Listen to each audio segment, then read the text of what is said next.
Donc, pour la chronique du Centre d'études collégiales en Charlevoix, on va parler aujourd'hui de la technique d'éducation spécialisée. Première question que je vous poserai, c'est au sein du CECC, ça fait combien d'années que la technique existe? On va commencer notre troisième année. On a déjà là, la première cohorte, nos finissants, là, qui terminent cette année. Bon an, mal an, il y a combien d'étudiants par cohorte qui se présentent? Nous avons 3 cohortes en première année. Donc, ceux qui ont commencé cette année la technique sont au nombre de 30. Notre groupe de deuxième sont 24. Et puis, nos finissants qui sont ici, en fait, on en a 16 en tout. Okay. Donc, les exigences qui sont demandées au secondaire pour pouvoir faire une demande d'admission au cégep en technique d'éducation spécialisée, c'est quoi? Un diplôme d'études secondaires. OK. Et la formation, elle est d'une durée de combien d'années? Une technique de 3 ans. Parfait. La structure du programme, son contenu, donc pendant 3 ans, qu'est-ce que les étudiants ont comme matière?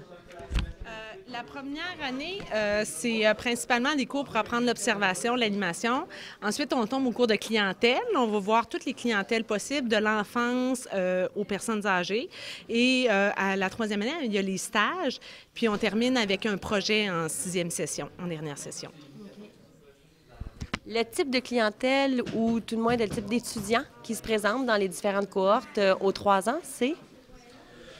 C'est dur à dire parce qu'en général, n'importe qui, mais pour être un bon étudiant, selon moi, en TES, il faut que tu aies de l'écoute, personnellement. Il faut que tu aies de l'écoute. Il faut que tu aies un bon sens d'observation. Puis aussi, il faut que tu aies une nature, ça soit naturel chez toi de vouloir aider les gens. Fait que je pense que c'est l'essentiel.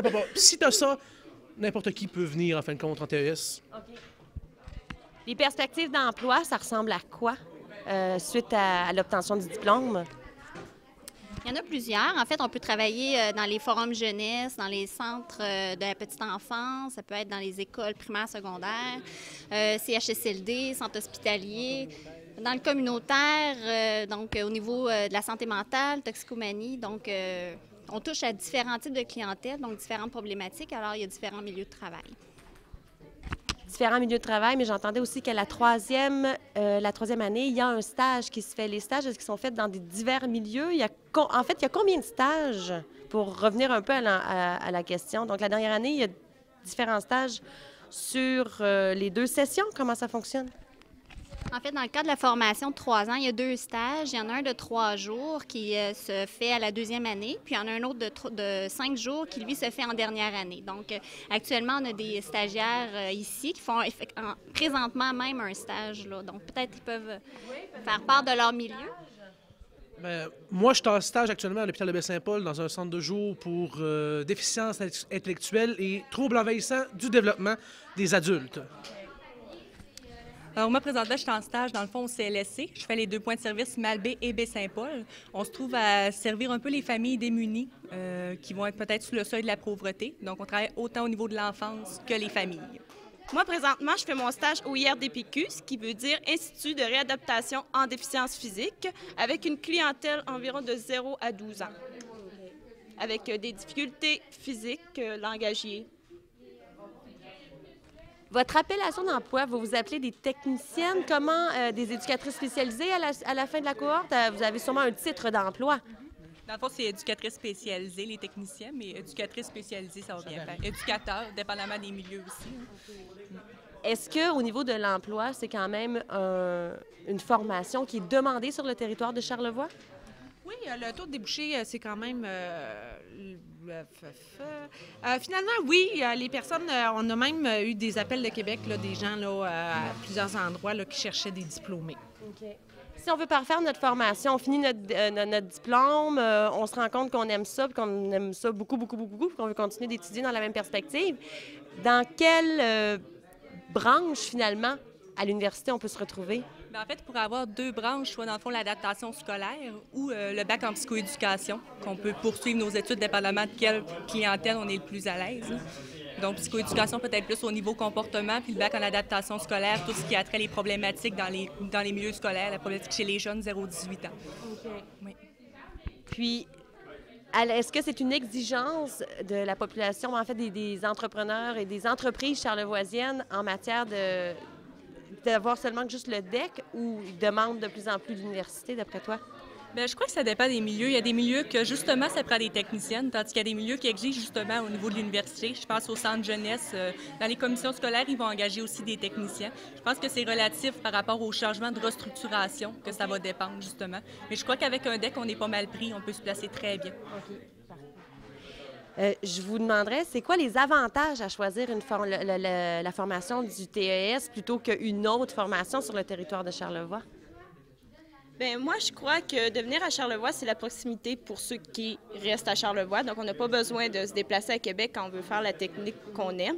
Aussi, c'est plus petit, donc on est plus proche des professeurs. On est un petit groupe, on est plus encadré. Moi, je pense que je ne regrette pas d'avoir fait mon stage ici parce que, justement, j'ai eu toutes les ressources nécessaires et je suis très contente de l'avoir fait ici. Puis je pense qu'on peut sentir la complicité entre les étudiants, les professeurs, tout ça. Puis c'est drôle parce qu'il y a une consultante dans mon stage qui me disait que, tu sais, quand on fait les évaluations, on peut sentir comment vous êtes proches. Puis c'est agréable de voir qu'il y a une proximité, justement, chose qu'on n'a peut-être pas à Québec ou qui est plus difficile d'avoir, justement.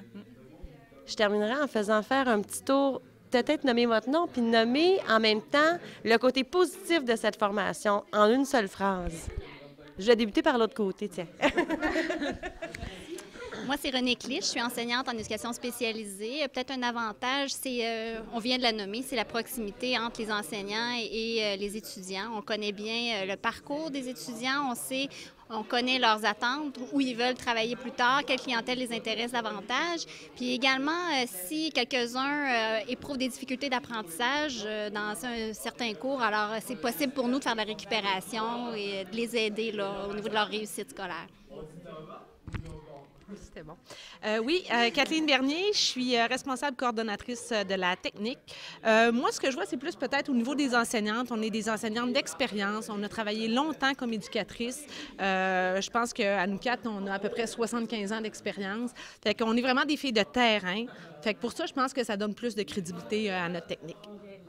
Ton coup de cœur, toi, du programme, c'est moi? Oh, ben, j'étais un petit peu confus. Mais moi, c'est Simon, oui. Puis mon coup de cœur, comme tu dis, ben, je pourrais dire que c'est vraiment au niveau que. On dit éducation spécialisée, mais c'est pas vrai. Parce qu'on fait tellement de choses, là. On fait tellement de choses avec des clients différents, avec des façons différentes de les faire, qu'il faut que tu sois tellement versatile puis que tu découvres plein de choses que c'est des expériences à vivre, en fin de compte. Moi, c'est Laurie Tremblay. Dans le fond, moi, le coup de cœur, ce que je dirais, c'est oui, la proximité, mais les professeurs sont tellement proches qu'ils t'aident tellement à avancer puis à cheminer. Je me compare la première année de technique jusque-là. C'est incroyable tout ce qu'on peut faire et tout ce qu'on peut apprendre grâce aux professeurs, justement. Je pense que c'est mon coup de cœur que je pourrais dire.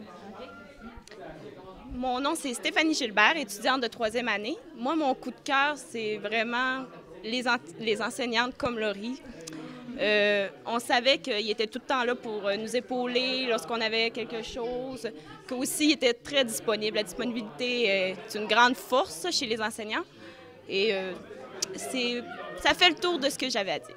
C'est tout ce que j'ai à dire là-dessus. Ben, moi c'est pas tout. J'aimerais juste quand même qu'on rappelle le temps limite pour faire notre demande d'admission, ainsi que les coordonnées. Peut-être les enseignantes, vous voulez peut-être nous donner ces coordonnées-là. Oui, alors les demandes peuvent être faites jusqu'au 1er mars. Pour le premier tour, nous, souvent, on a l'habitude d'être ouvert aussi au 2e et 3e tour, contrairement à Québec. Pour de l'information, contactez Clément Gravel au 665-6606. Et voilà. Donc, le coup d'envoi est lancé. Félicitations pour les étudiants de 3e année et bonne chance pour la prochaine cohorte pour les professeurs. Merci beaucoup.